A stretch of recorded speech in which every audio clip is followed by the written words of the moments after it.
live with sportsmansoutfitters.com. Uh, as always, we are happy to see everyone. Hope everyone's had a really great week this week. Looking forward to a weekend. Hopefully, everybody's going to get out and wet a hook. I've got two guests with me tonight. One of them is our creative director. Been in the fishing industry for a while. He's done some filming with Bass, done some filming with FLW. Mr. Wes Morgan. Wesley, glad to have you here tonight. Glad to be And here. our very, very, very special guest. I've been looking forward to this all week. Major League Fishing Bass Pro Tour and holder of the record for the biggest 4-day 5 fish limit ever, ladies and gentlemen, the fishing legend, Mr. Paul Elias. Oh, Oh, yes. thank you, Jamie. Paul, how you doing, buddy? I'm doing good, man. It's been a kind of a crazy day around here today. We've had a lot of rain and I had a bunch of stuff to do. I'm glad everything's coming to a close today. Right? Yeah, it's tell you what, they you ready to get back to fishing, ain't you? I mean, this I, is you won't believe it. I was sitting. I actually had a doctor's appointment today, and I had to mask up and glove up and go in this clinic, and I was sitting in this room waiting on a doctor to come in, and I thought, I am ready for all this craziness to end, and yeah, I'm ready to get on the water and go fishing. yeah. Amen. We're ready to see you back on the water. Yeah. Uh, Again, it's absolutely absolutely great to have you. Um, love having you on the show here with us tonight. This is something that we just started a couple of weeks ago. Uh, Wanted to have you once already, but we kind of wanted to wait and do it, with the launch of the new Bruin reels. Those are in; those are for sale now. So we figured, why not have the man that's got his signature on the reel, the man that had all the influence behind this one. Um, it's it's great to be working with you, Paul. It's great to be working with you. We're super excited about this new reel line. Well, likewise here, Jamie, and I'm really excited. Of course, I've been using them for a while now, and I'm just so impressed with them. And I know everybody that gets one is going to really love them. And you can't say enough about them. As long as I've been doing this, I've been with several reel companies, and I've always fished with some really good equipment, and these reels have definitely surpassed anything that I've ever put in my hands. Really looking forward to fishing the rest of the season with them. That's great. Well, before we get started, we're going to do things a little bit differently tonight because of the relationship that you and Wes have. We're just going to I'm going to kind of sit back, kind of direct a little bit, maybe pop some questions up on the screen as you guys are talking. But because of your relationship with Les, I'm really going to let him just kind of navigate through this interview. Like I said, he knows you. He knows you better than anybody, and we've heard some of the stories. So we're going to let y'all talk about some of those, the ones that we can talk about on Yeah, on Facebook, uh, and then I'm going to be absolutely. hopefully we're going to have some questions from some folks in a little bit, and we'll pop those up. And I just want to remind everyone, if you're watching this stream, like the video, share the video, start a watch party. We're going to be looking at comments. If you give us a comment and your comment makes it to the screen and Paul answers it, then we're going to put you into the drawing for your very own brand new Bruin Elias Legend Series baitcaster reel. And if you haven't seen the Legend Series reels, Wes was just holding up one right there. That thing That's is it. bad to the bone. I mean, it's a beautiful reel, but the construction and the mechanics of the reel, this thing is smooth as butter. And I promise you, once you get your free one, you're going to want 8, 9, or 10 more. You won't want another reel in your boat. Well, let me just start off by saying that I think I met Paul about 1984 with a television show called Somebody The will Outdoor. be a lucky winner tonight. That's awesome. Yeah, we're That's going. awesome. They will be. But Paul and I worked on a lot of. Paul, you how many videos? Where's Wesley? Can you hear me, Paulie? Paul, can you hear me? I don't know if he Paul, can can hear you me, hear Jamie. Wes? I can't hear him. No. Okay. Well, all right. Well, what I need to ask Paul is he needs Can you hear to. me? I can hear you fine, Paul. But obviously he can't hear me. So, Jamie, ask him about his experience in Wes the. is not coming through. All right, hang on. He's giving me a question to ask you. Let's see if we can figure out what's going on here. Okay. Okay. The question is my early days with Paul. He had a series of instructional videos, uh, how to fish a small farm pond. I don't know how many titles we made together, but we started that about 1984. Just ask him if he can give us a kind of a crash course of his instructional videos that he's done in the past. Paul, what Wes was asking was about the. He said you guys met in '84, and he said you guys did a bunch of instructional videos. Yes, we did. We I guess I was trying to remember the year, but we started off doing a. I think our first one was a cranking video, and on the Neil and Reel deal, The Neil and Reel, yep. Neil and Reel, and I think we ended up doing 5 or 6 after that. You know, tried to cover the bases, and I've known I've known Wes a long time. We've done a lot of videoing together, and just been really good friends for what 30 something years. At least, yeah.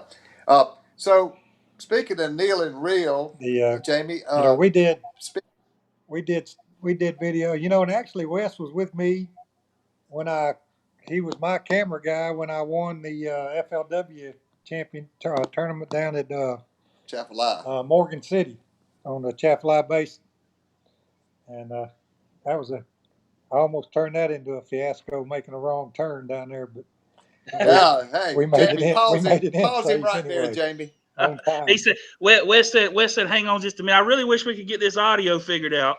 Yeah. But Wes said hang on just a second. Oh, What is it, Wes?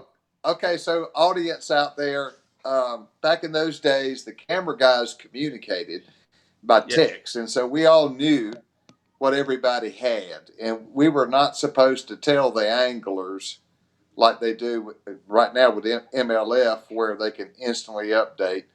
I knew Paul had a winning sack of fish, and we had a long way to go, Hey and there Wes. were so many. Yeah.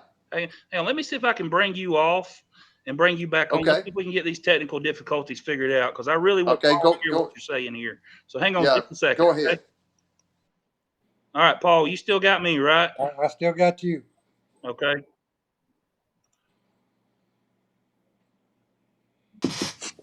All right, Wes is back now. Paul, can you hear Wes?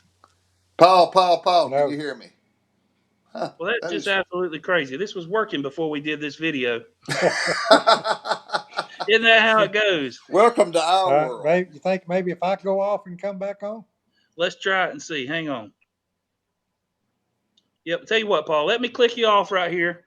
In Okay. fact, I'm gonna click both of you off, and then you both Okay. join back up. Okay. Okay, All we'll right. do that. All right, folks at home. I'm sorry about this.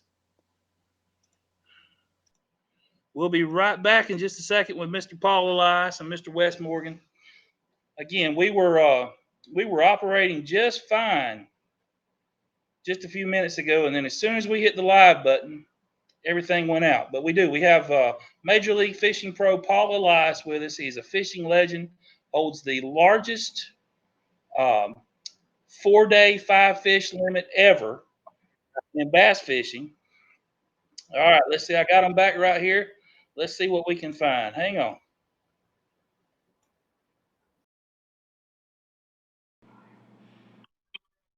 I got you now. Oh, you got me now, but I'm sideways, ain't Yeah, you You are. sideways. All I? right, can everybody hear everybody now? I think we can hear everybody. I think I just got to reset my position and on the Paul, can you camera. hear Wesley? I can. All Okay. right, we're back in business, boys. All right. So, Paulie, what I was telling the audience out there was the Chapalaya tournament. Yeah. All the camera guys communicated via text messages. So we all knew who had what. But as your cameraman, I was not supposed to tell you that I knew you had the winning bag. And we had such a long way to go. There were so many wrong turns you could make in that ginormous cypress swamp, and I kept trying to tell you that we should go, and you kept arguing with me, and I kept saying, you kept saying, I can make it back in 22 minutes. I kept going, yeah, but what if you took the wrong turn?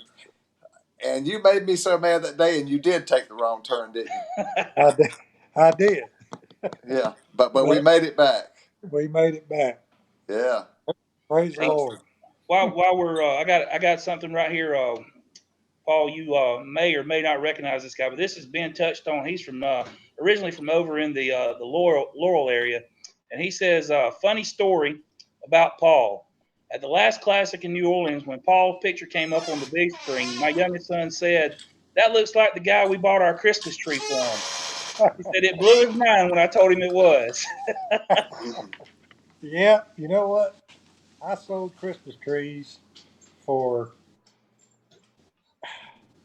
I think I think the first year that I ever sold them was 1976, and it was either 76 or yeah, it was 1976.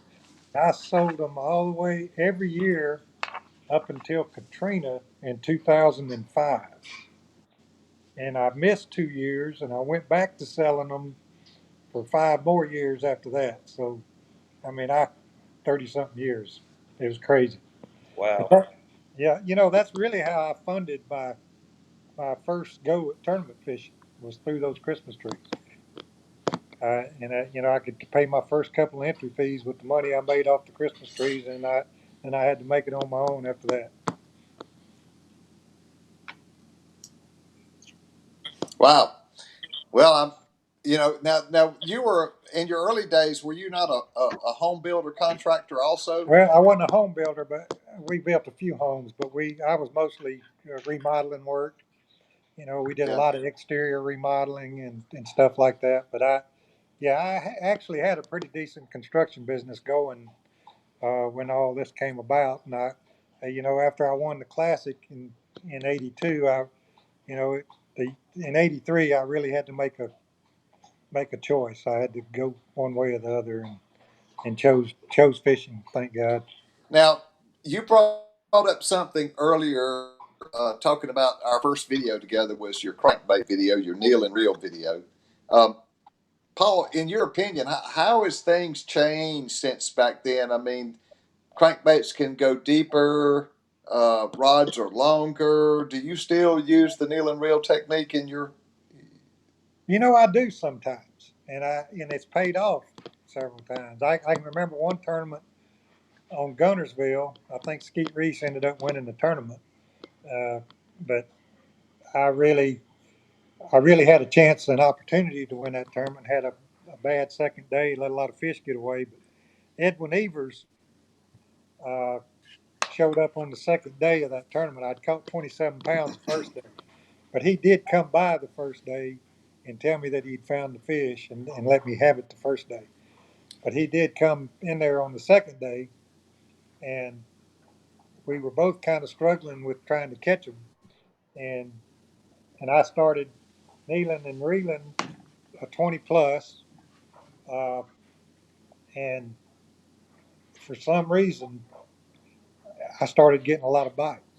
And after about catching 3 or 4 and losing 3 or 4 pretty big ones, I looked over at Edwin, and he was down on his knees with his rod down in the water, needling and reeling too.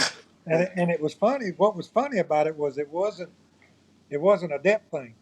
It was I think it just made the bait dig harder in the bottom and Yeah. cause more just cause more action and kind of lit the fish up. Well, I think I've heard you use the expression over the years. Get down there and hunt like a bird dog. I mean, Yeah, didn't you tell me one time, no matter what depth you was fishing, that you wanted your crankbait ticking the bottom? I did, and I firmly believe that. Uh, and I there's times when you really want it churning, and there's times when you want it just ticking the bottom. Yeah. But I believe you need to be in contact with something all the time. Now, what is your favorite gear ratio for a crankbait? Well, it depends on the crankbait, but I would have to say, of course, with the big crankbaits that are R5 3 to 1 is about perfect, I would think. Yeah, And because I've always, we went from believing that really low was better. Like I can even remember fishing with a 3.8 to 1, yeah, and it was just too slow, and it yeah, took forever to retrieve. And but but I've always felt like the somewhere in the fives has always been what I really wanted. And of course when I go down to medium diving baits, I really like a 6 point, like that 6.2 to 1. That is a really good all around pumping rig. You can get away with even throwing deep divers on it, but but for baits that run in the you know 10 to 12 foot range and the square bills and things like that, the 6.2 is going to be definitely my choice on that. But for throwing the real deep diving crankbaits, the 20 pluses, 30 pluses, and all the XDs and all those type baits, I I definitely believe that 5 3 to 1 is a perfect ratio. yeah. Well, Jamie, you can probably talk about this, but when we had our discussion about finding or searching for a reel company that was going, there's a lot of new reels on the market, and we just did not want another Me Too reel. Right. uh, we discussed it, and we said that our dream was to find the company or a company that was making premium reels. And then, how many years, Jamie, did we get go through searches before we finally found this company Well, that? we've been looking for the perfect partner for the brew and reel for many years. But this project itself has been in the works for around 2 years. Yeah, When we first started talking with the manufacturer that makes the brew and reels, and so we went to Korea because we feel like maybe or we know the quality of reel parts coming out of there are a little bit better than other areas. So it is it's a high quality made in Korea reel, and it was just it's a reel that we put a lot of thought, a lot of lost sleep, a lot of meetings. We like to have meetings around here, especially when it comes to stuff like this. Uh, yeah. so it was. Well, I think it's worth noting that um, this particular reel company has made some of the best bait casting reels in the world. Right, and we don't I we don't mean, want I mean, people to think that we just and went out and we found a reel that someone was mass producing already, and we just stuck our name on it. That's not what happened.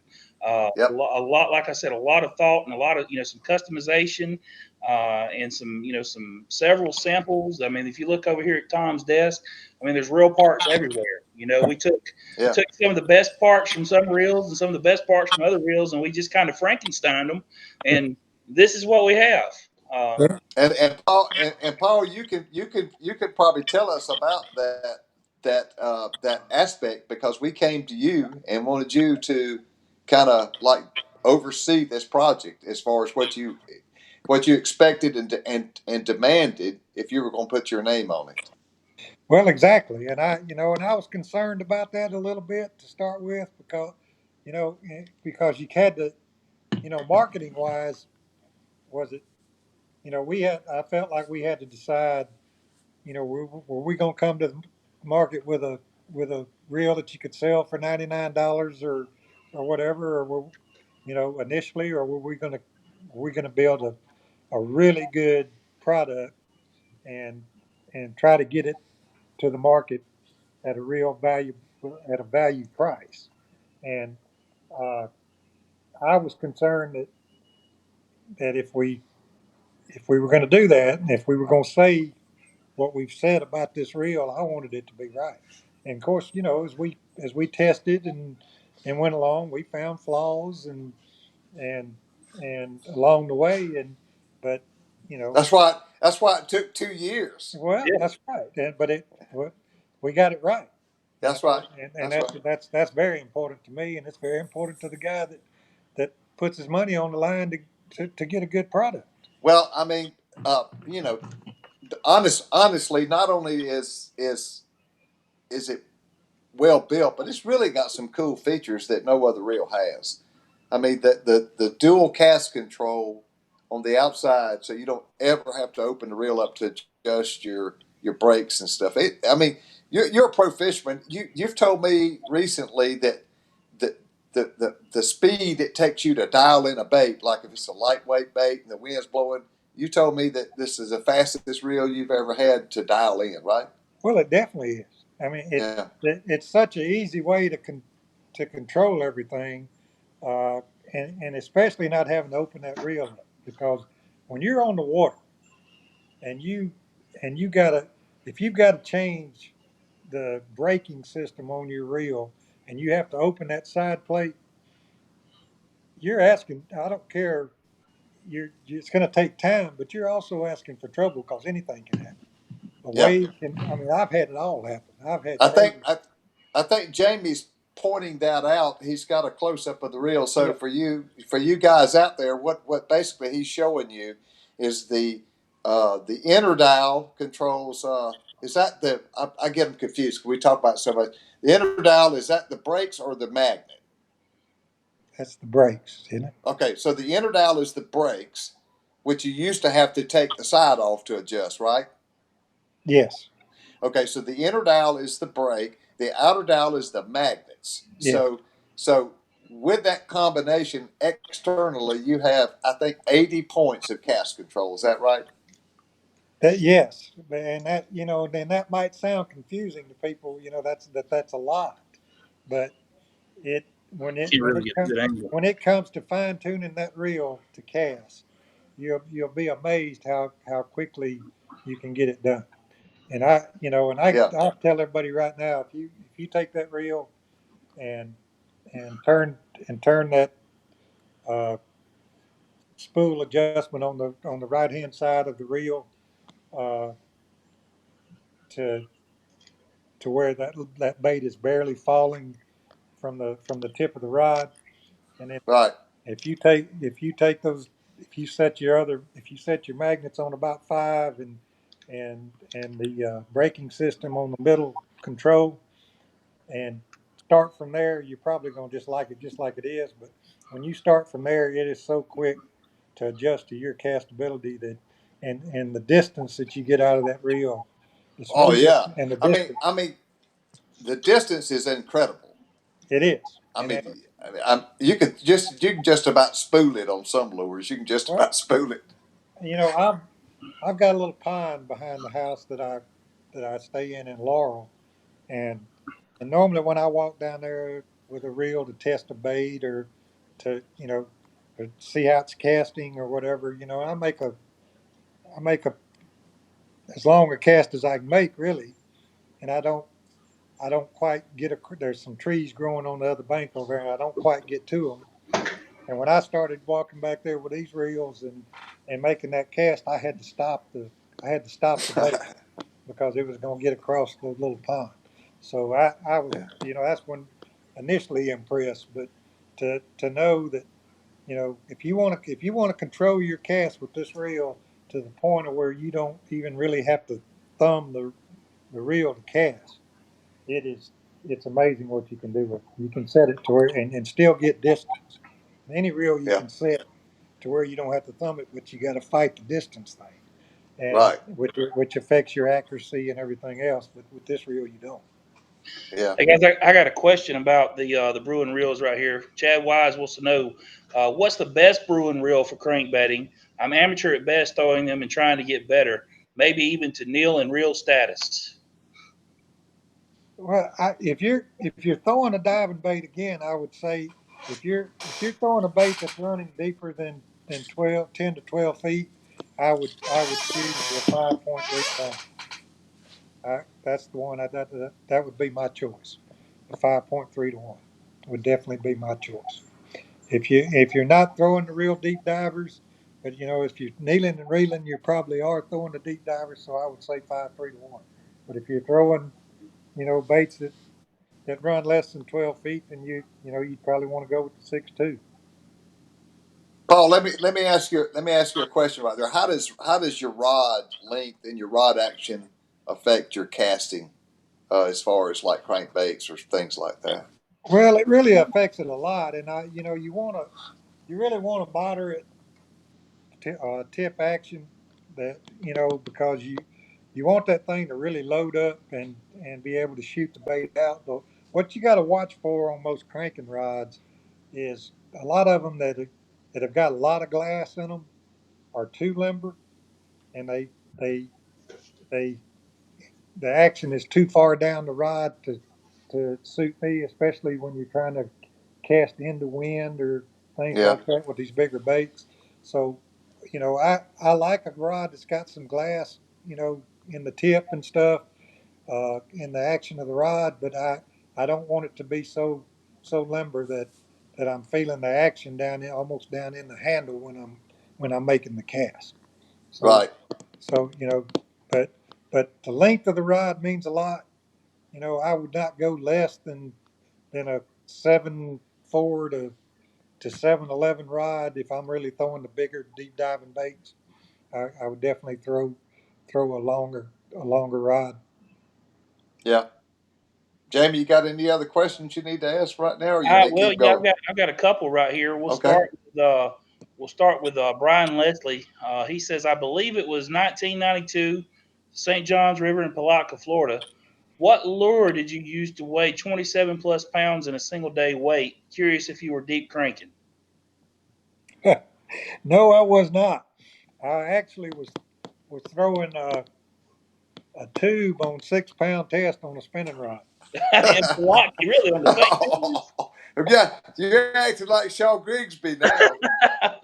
Well, that was a tournament that again, a golden opportunity to win. That I didn't lose the fish to win, but the wind got me, and I could. That was a 4 day tournament, and I could not fish that area for 2 days. And if you followed my weights, I caught 20 something pounds the first day, and then I caught like 5 pounds and 7 pounds in 2 days. I couldn't go over there and fish, and then I came back with that 27 pound stringer on the last day. Wow. Uh, and it was just a force of nature there that kept me from winning that one. Well, now speaking of Shaw Grigsby like fishing, you and Shaw been friends forever, right? We have been, Shaw and I were on the same fishing team, the Brunswick fishing team, back in the mid '80s to early '90s, and well, that might have been early '90s to mid '90s, but I forget. I've been doing it so long, but yes, we're very good friends, and we're roommates right now as we travel to tournaments. We've been Well, we got Jamie. When do we have Shaw coming up? Shaw is next Thursday night at 7 o'clock. That'll be Next awesome. Thursday night. So that's gonna, yeah, yeah. I love Shaw. I mean, you know, of course, yeah. I mean, I'll tell everybody in the world had God not introduced me to you, Paul Elias, I would not have had the opportunities in my life. You were such a blessing in my life, and it was such an insignificant uh, meeting with Wayne Pearson's Outdoor Trail, and we formed a bond there that introduced me to Bassmaster, Man's Bait Company, FLW Outdoors, Hildebrand Lures, uh, so many people across the industry. But it was all from our friendship. And of course, Shaw Grigsby and Bernie Schultz and all those guys in that area down there were part of that early crew of people I knew back then. So that was so cool, and I really thank you for you know helping me through my career through our friendship. Well, I appreciate that, Wes, and I feel the same way toward you. But it's actually this industry that makes friends like that. We meet a lot of people, and one thing I can honestly say about this industry is you meet very few that you don't like. Yeah. Very few that you don't like. That and Well, you know, and it's it, it's it's the the camaraderie about the whole industry, not just the fishermen, that that to me makes all of this work.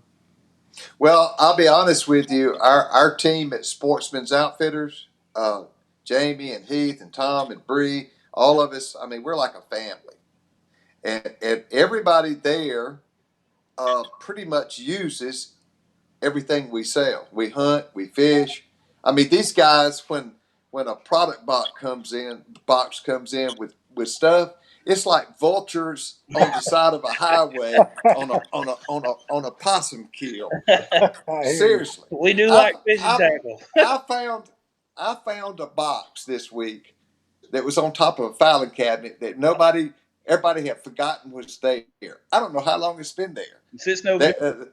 That, let me back up and tell a story. There's a kid, a teenage kid down from my office that every day when I go home, this kid is in his front yard with a rod and reel casting in his yard.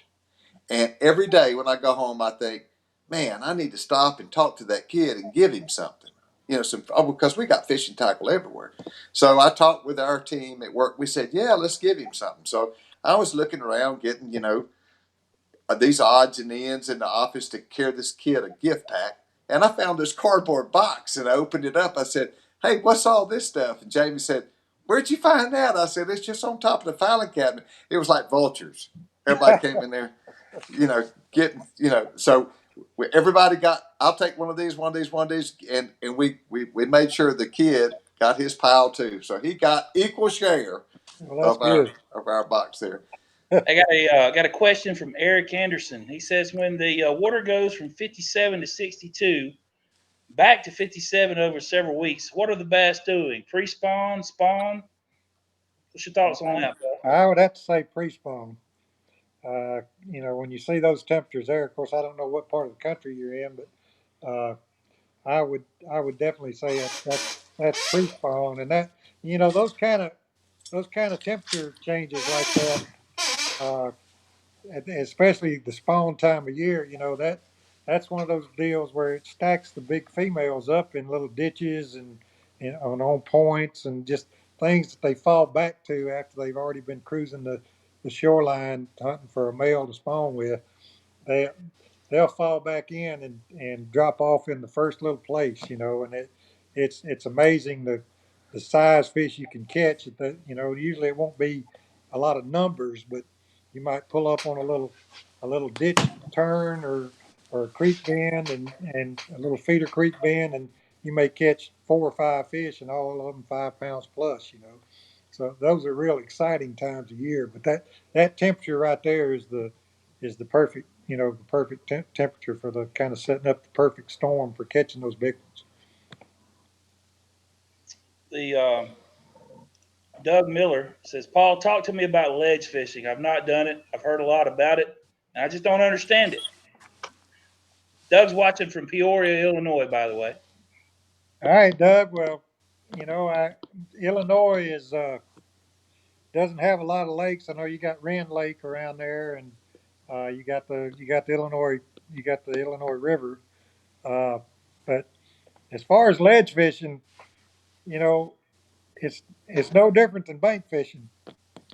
You're fishing on the bottom, and you're just fishing a little deeper than you are on the bank. So if you look at it in that way and get out there with your electronics and explore drop offs, and the way the mapping systems are now on boats. Of course, I don't know what you have as far as electronics, but uh, it's gotten it down to where you know you can see the ledges, you can see the drops on the contour lines and everything else on your navigation units, and just finding those little areas are are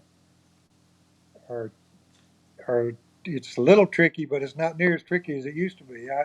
Used to you had to go out and idle around with a flasher and a uh, and a map in your hand and trying to read the map and trying to say, okay, well this hump is looks to me like it's 200 yards from that river buoy and 100 yards from that point and you had to go out there and triangulate and everything else. So it's a lot simpler now. But my advice to you, would uh, would be first start on points and go to fish as many points as you can and fish where they fall into deeper water and take it from that and then start following creek channels and looking at creek channels on your electronics and knowing where they make bends and where the creek channel cuts a point or comes closer to a point and things like that. And you'll start getting a feel for what you're doing. But always remember when you're doing that ledge fishing that it's nothing different than instead of you throwing at a bank and your bait falling a foot or two, it's falling 10 or 15 feet to get to the top of that ledge, but it's still the same thing. Good advice. Good advice. Clay Elliott, and I noticed we've got a guest on the screen with Wes, old Major, trying to get his camera Yep. in. Oh, May got to get his camera time. Clay Elliott has two questions for you, Paul. One, what's your favorite swim jig? And two, your favorite hook for the big 10-inch worms. Okay. Uh, I don't guess I really have a favorite swim jig. I like a 3/8 ounce jig when I'm swimming a jig. I swim a Strike King jig some, I, I swim uh, I think dirty jig.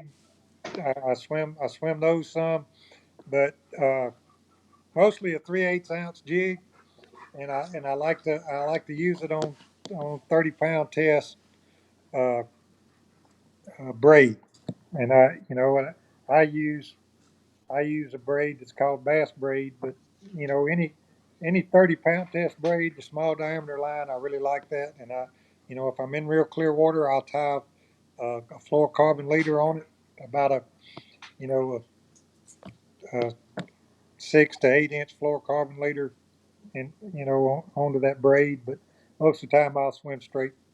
I'll use it with straight braid. And as far as that 12-inch worm or 10-inch worm, I like a 6/0, and I use a Gamakatsu 6/0, uh, and I also use an owner 6/0. But I like the screw in uh, eyes on both of those hooks, and rig them Texas rig. But those are large diameter hooks. I like a large diameter hook because I'm usually throwing that big worm on a heavier pound test and a pretty heavy rod. So and you're usually fishing for bigger fish. Well, one of my best memories was at Bienville Plantation, Occidental Chemical Company phosphate pits, and you were doing I forgot what video it was, but you rigged up a 10-inch worm on the Carolina rig, and you called it a do something rig, not a do nothing rig. And Yeah, for the young anglers out there, they don't remember Jack Chancellor's do nothing rig, but he put a 10-inch worm on the Carolina rig and threw it right square in the middle of a big treetop, and first cast caught one about 8 pounds out of Wow. that treetop on that thing. Do you remember that, Paul? I do remember that. I remember catching one about every time I threw in there. That was a 9-inch auger snake. Yeah, auger snake. Yeah, That's what that was. I knew it was a big old worm. I just couldn't yeah. remember what kind it But was.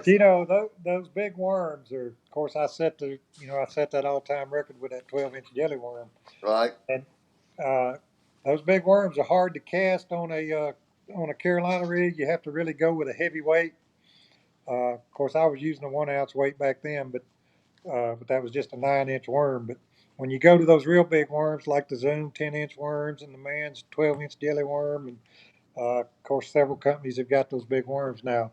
Uh, you really need to go with a heavier weight. I go with 1.25 ounces to 1.5 ounces, and a as short a leader as I can get away with, because Yeah. they do grab the wind, the air, and everything else, and it makes the weight want to slide up the line and kill your distance.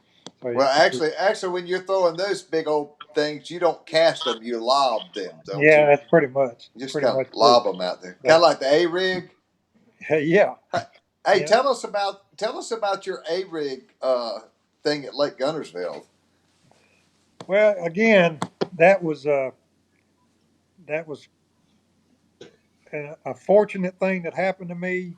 I was I was working a weigh-in for a cancer benefit at Pickwick Lake in September, the first part of September, and I'd already sold my boat. I was not planning on fishing another tournament in that year, 2011. Basically, I felt like my season was over, and the guy that came up with the Alabama rig, Andy Poss, came up to me at that weigh-in and told me he had something he wanted to show me as he came through the weigh-in line. He said, "I got something I want to show you when the weigh-in's over." So I got with him after the weigh-in, and when I came walking up to his boat, he held up an Alabama rig with grubs on it, five grubs on it. And I looked at those big old wires and the way that thing was set up, and I thought, God bless him. I thought it was just, you have people come and do that to you a lot. Want to show you baits that they came up with and stuff, I'm always respectful and tell them I'll try them and let them know what I think of them. And in the back of my mind, I was thinking, how in the world do you catch a fish on that thing? And, and then he said we also throw them with swim baits, and I kind of pictured that in my mind with the swim bait. And he got to talking, and he said I've fished 20 tournaments this year, and me and my partner have won 18 of them. Wow. I said, goodness gracious. And he said, and we've won them by a long shot. Well, he gave me two of those Alabama rigs, and they weren't rigged up or nothing. They were still straight and with a little thing around them, just with the swivels on the ends of them. And I went home and I'd taken all my stuff out of my boat because I had sold my boat. And I opened one of the containers that I had all my stuff in, threw it in there, and said, uh, okay, well, I might end up trying that one day. Well, just a funny thing happened, and I ended up trying to sell. A guy asked me to sell his boat. Have we got time to go through all this? Yeah. Okay. I'm about to run out of battery on my phone, so I may drop out on y'all. But if I do, Jamie, y'all just continue on, okay? All right. Okay. Well, basically, what happened was I ended up fishing one more tournament. It was that FLW event on Gunnersville, and I was getting my tackle ready. I'd borrowed a boat. I was getting my tackle ready, and I came across those Alabama rigs, and I said, I'm gonna rig one of those things up. And I had a pack of a man swim baits, and I rounded me up some heads, and I got that thing all decked out. And I walked back to my little pond and pitched it out there and reeled it in. And I thought, gum, that thing looks pretty good. Well, Gunnersville in October is known for frogs and buzz baits and punching grass and all that kind of stuff in the fall. Well, when I got to go, I rigged that thing up and stuck it in the rod locker and forgot about it. I got to Gunnersville that first morning. I went out there and I pummeled a frog and a buzz bait and busted through that grass for 6 hours, and I never got a bite. And I decided I was up the river uh, above the power lines, past North Saudi, and I decided I was going to go further north and narrow down some water since the fishing was so tough. And I got a phone call, and I was idling down the river, and I got to the Comer Bridge. I got off the phone, and I saw some current coming by the pilings at the Comer Bridge, and I pulled that Alabama rig out, and I thought, well, I ain't caught nothing. I might as well try this thing. And I slung that thing along a piling, and immediately a 3 pounder jumped on it. And astonished, I got him off, and I threw back in there again, and I caught another 3 pounder, and there was about 7 or 8 with it. I skipped a piling, and I went to the next piling, and I caught a 4 pounder, and it had several with it. And from there, it was just crazy. The rest of practice, that's all I threw, and I caught them along the edge of the grass. I caught them I caught them just about everywhere I went, but I figured out that the big schools, the big fish were hanging on near bridges around creek channels, and I ended up just smoking everything, you know. So that Jamie, am I back in the loop again? I had to plug a yeah charger in. yeah Yep, Okay. we can see you. Okay. Well, Paul, what was so crazy about that is, of course, Man's Bait Company wanted us to go do a video on the A rig, and we had Andy Poss as a guest on the video. You remember that? oh yeah, And we shot the entire video, and right back on the same bridge and the same structure that you caught did a the, lot of them. Yeah, yeah. And then because Andy had on a rain suit that had a logo on it that was not acceptable for whoever we were doing this for. You remember we had to go back like a week or two later, yeah, and we replicated the exact same thing. yeah. It It was was crazy. amazing. Yes, it Yeah, was. You know that. Of course, you know they still work excellent. But of course, they've seen a bazillion of them now, and it's not new. It's just like anything else. Once it gets used a lot, they get a little used to it. But you know, that's a hard bait to beat in the late fall and winter. It's just in early spring. It's it it's the go-to bait if you really want to catch a lot of fish yeah. and some big fish. Jamie, how much time we got left? As long as we need. If you guys want to keep talking, I just want to, the one thing I wanted to go back over just one more time for anybody that joined in late. Sometimes we take things for granted that everybody saw this thing from the very beginning, but the Bruin ELS, which stands for Elias Legend Series that's right. reels. I mean, it's a tongue twister when you say that. Uh,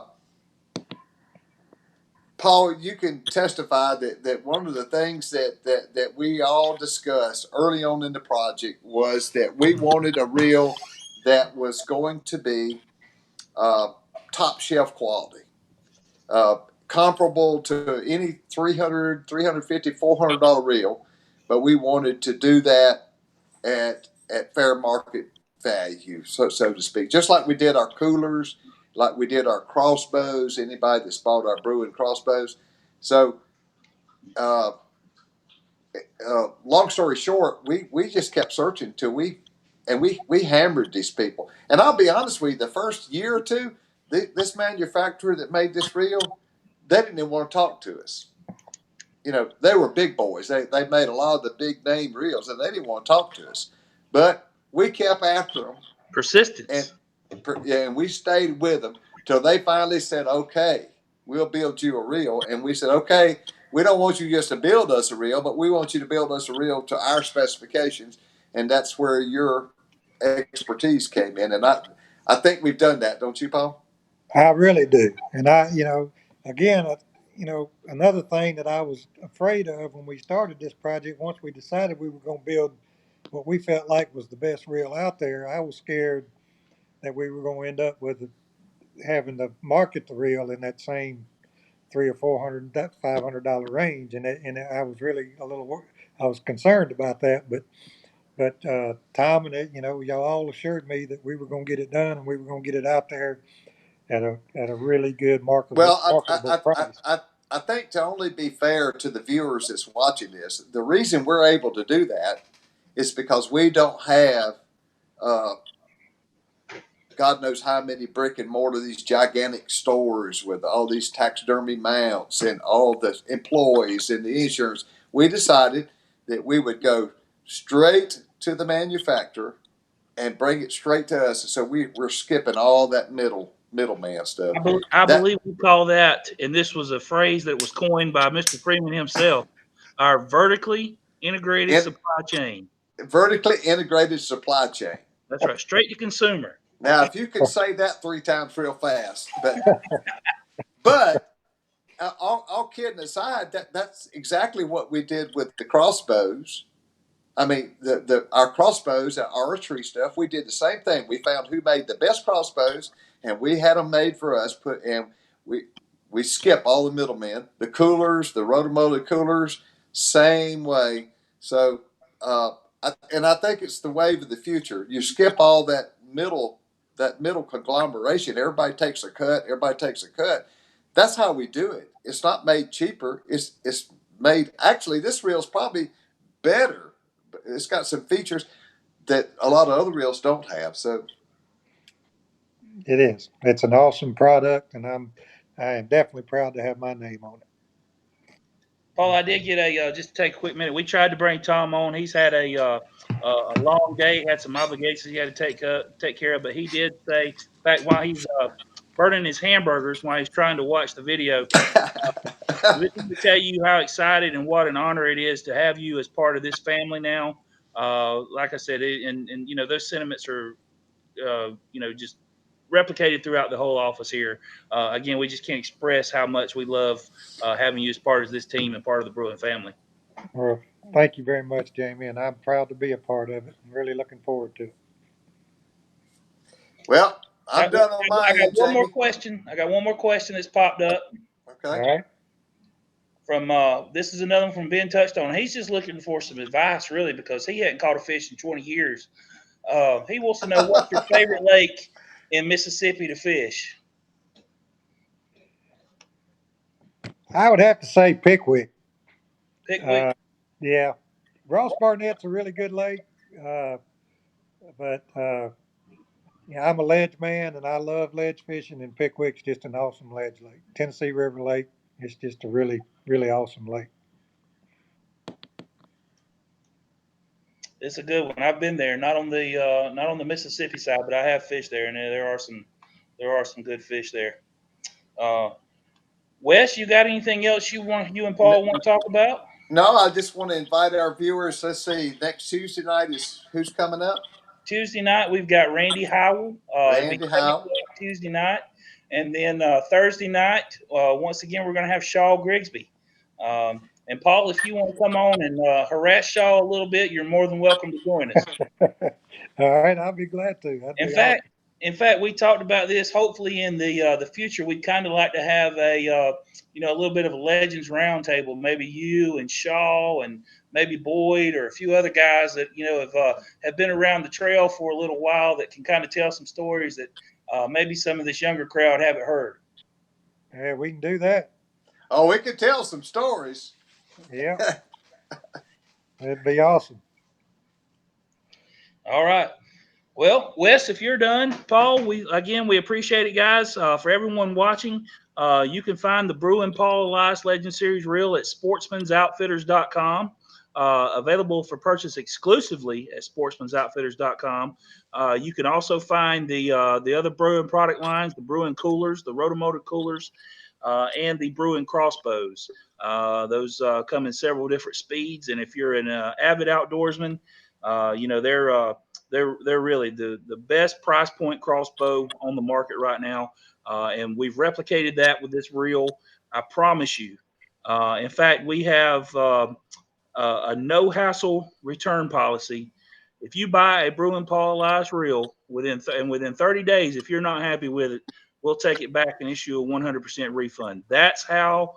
Um, that's how much we believe in this product. We are ready to stand by it. We are ready to guarantee it. I mean, it's just I promise. I personally guarantee that you will not go wrong with this reel. Awesome. All right, then. All right. Go ahead, Polly. Oh, that's awesome, man. That's a great guarantee, and I'm just excited, man. This is a great deal, and it's a great product, and I know everybody that gets one's gonna love them.